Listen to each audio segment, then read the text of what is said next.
The crystalline halls of the Zareth mothership gleamed with an otherworldly luminescence as Alex stood in chains before the assembled court. Jennifer watched from the prisoner's gallery, her heart pounding against her ribcage. They had been humanity's representatives, ambassadors sent to negotiate peace. Now they were tribute forings to appease an empire that had conquered 1,000 worlds. The alien queen, Empress Velenara, rose from her throne of living metal. She was magnificent and terrifying, her form constantly shifting between states of matter, her eyes burning with the light of dying stars. The Zareth had evolved beyond physical limitations millennia ago, existing as beings of pure energy contained within carefully maintained forms. The human male Velenara's voice resonated through every molecule in the chamber. Step forward. Alex moved, his chains clinking. Jennifer wanted to scream, to fight, but armed guards surrounded them.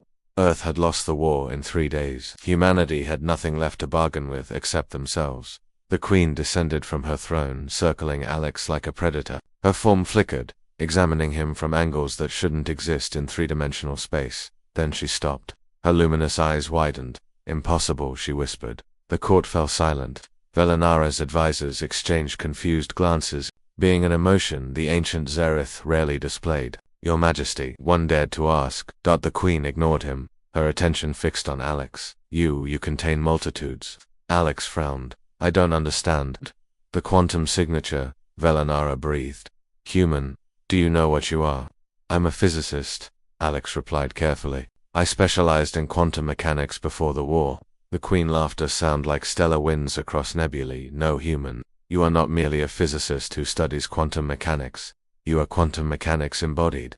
Every human is." She turned to address her court, her voice filled with something that might have been wonder. "We have conquered civilizations across 1,000 star systems. We have absorbed the knowledge of species that ascended before your sun ignited. But never have we encountered a species that exists in true quantum superposition."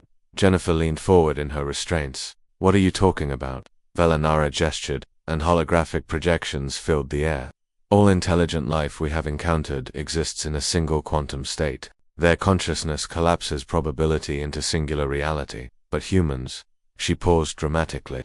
"Humans exist in all states simultaneously until the moment of decision. You call it intuition, instinct, gut feeling. But it is something far more profound." She moved to Jennifer now, studying her with the same intensity. "Every choice you make, every thought you think, exists in superposition until you observe it yourself. You are Schrödinger's paradox made flesh. You are the universe observing itself. That's why we defeated you so quickly," Velenara continued.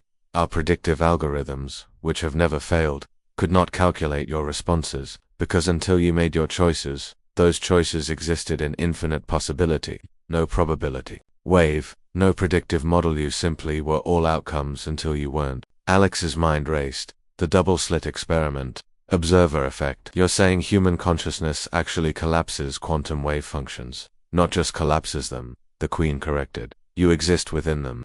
Every sentient species we've found evolved to survive by predicting outcomes, by collapsing possibility into certainty before acting. Humans evolved doing the opposite. You evolved to hold multiple contradictory thoughts simultaneously, to believe and doubt in the same breath, to make impossible decisions by refusing to choose until the last possible moment." She turned back to her court. "This is why their art speaks of paradox, why their philosophy embraces contradiction, why their very nature is to question everything, including themselves.